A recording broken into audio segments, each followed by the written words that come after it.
Hi guys! So I wanted to talk about the worst books of 2025 today.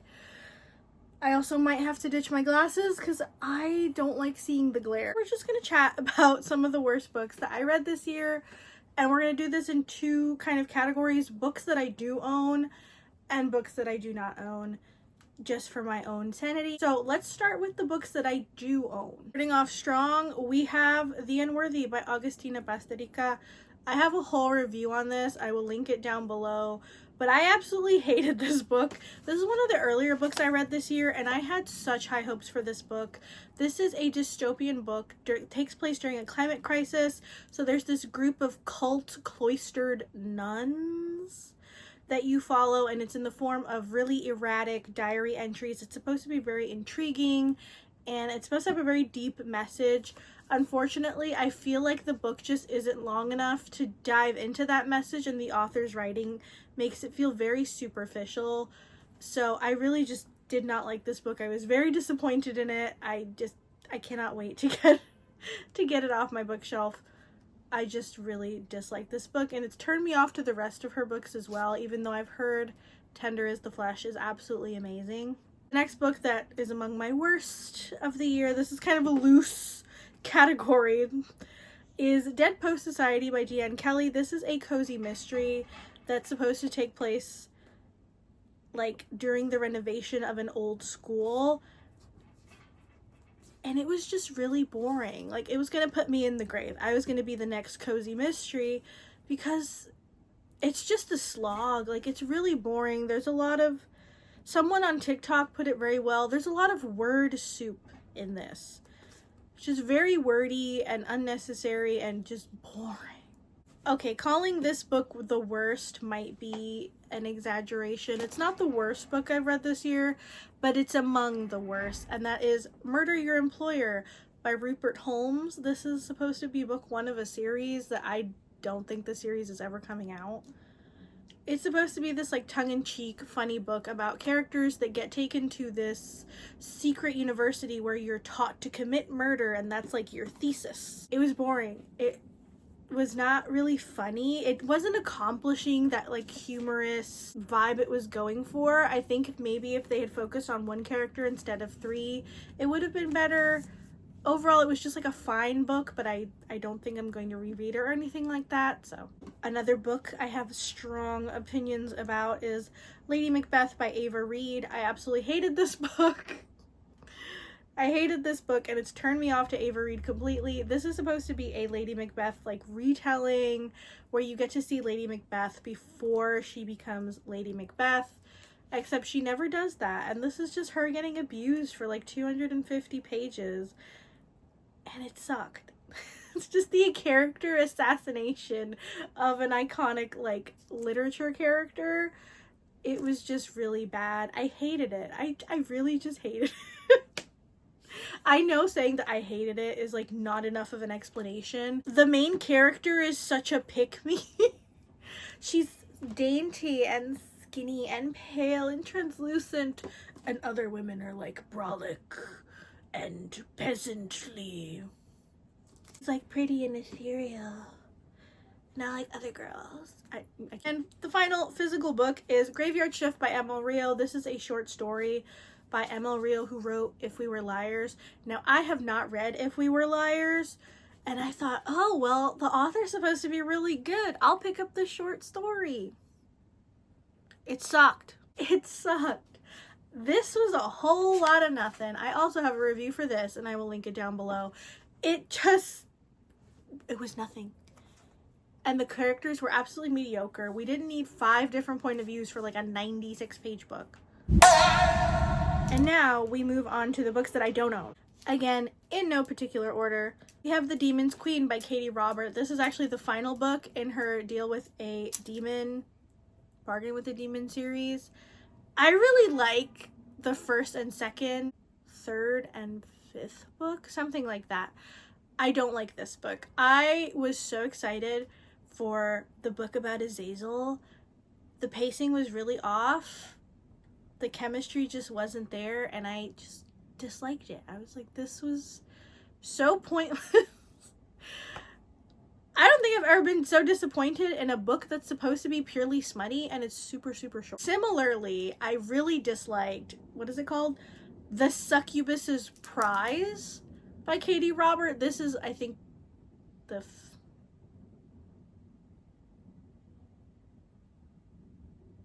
fourth book in the series.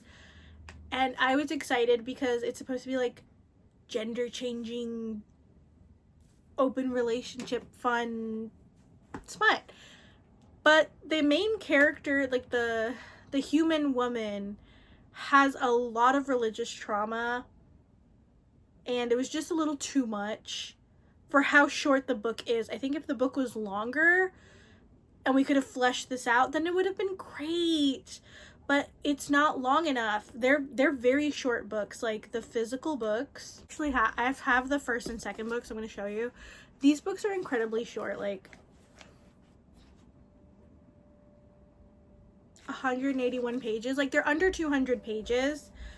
They're really short. So I feel like there was just a little too much going on in this one for it to settle and like be a fun smut read or have any kind of impact, because I love unpacking religious trauma in terms of sexuality. It's really interesting, but again, just not long enough, not enough time to have your cake and eat it too, literally. Another book that I ended up hating, well, I guess hate is a strong word. I don't hate this one. I'm very disinterested in it, and I actually ended up DNFing it, and that is Remarkably Bright Creatures by Shelby Van Pelt. This is supposed to be a mystery book that features both a human perspective and the perspective of the octopus, and it's supposed to be like really interesting and a vibe. I found the conversations between the characters incredibly stilted. Like, it felt like a poorly rehearsed scene. It wasn't banter, it was just annoying. The only way I can describe it, like, I just could not deal with like the really stilted manner of it, and it's just so long. There's so many point of views. Again, there's like 3 or 4 separate point of views aside from the octopus. I just couldn't get into it, so I ended up returning it to the library. Another library book that I ended up hating was How to Sell a Haunted House by Grady Hendrix. Nobody told me that this was supposed to be funny, okay? The librarian, all the reviews I saw were like, this is the most horrifying book I've ever read. Can I give you a spoiler? I'm gonna give you a spoiler. It's a haunted sock puppet. Be so for real. A haunted sock puppet? No. Listen, I don't find dolls scary. I have too many stuffed animals lurking in the rafters of my room to give a fuck about haunted dolls. I found the whole thing to be stupid because it's not a haunted house. It's a haunted sock puppet. It's a poltergeist sock puppet. I hated it. I ended up DNFing it about halfway through because it's also egregiously long. This book was like 400 pages. I hated it. And there's like too much family drama. No. Another weird, this one's a weird one. I started reading this on my way to visit my friend Kat. So I read it while I was on the train as an ebook, and it is I Was a Teenage Slasher, Stephen Graham Jones. And I thought it was going to be interesting. It was just weird and not in a fun way. And I really don't have much else to say except that. Another honorable mention is Bunny by Mona Awad. Now, I thought I was going to love this book. I'm sorry, that's my phone charm. I thought I was going to really love this book because I've heard such interesting things about this book. It's a really strange book where this girl is in her master's program, and she ends up in like this kind of cult friendship with these girls that are turning men into rabbits, like making the perfect man. It was really weird. I like weird. I do like me a weird book about grad school. Listen, grad school is weird. This just kind of felt like a fever dream, if I'm gonna be honest. I got really close to finishing it, but I did end up DNFing it because I kind of felt like I was tripping balls.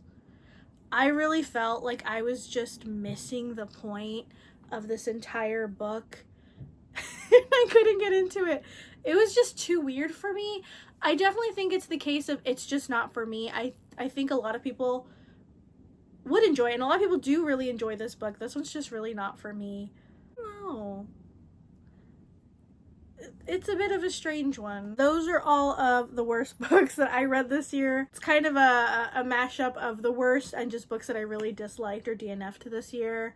Hopefully next year is a bit better. I did have a lot of duds, which is really disappointing. I read 64 books in total, which is the most books I've ever actually read. 64 books is way out of my wheelhouse.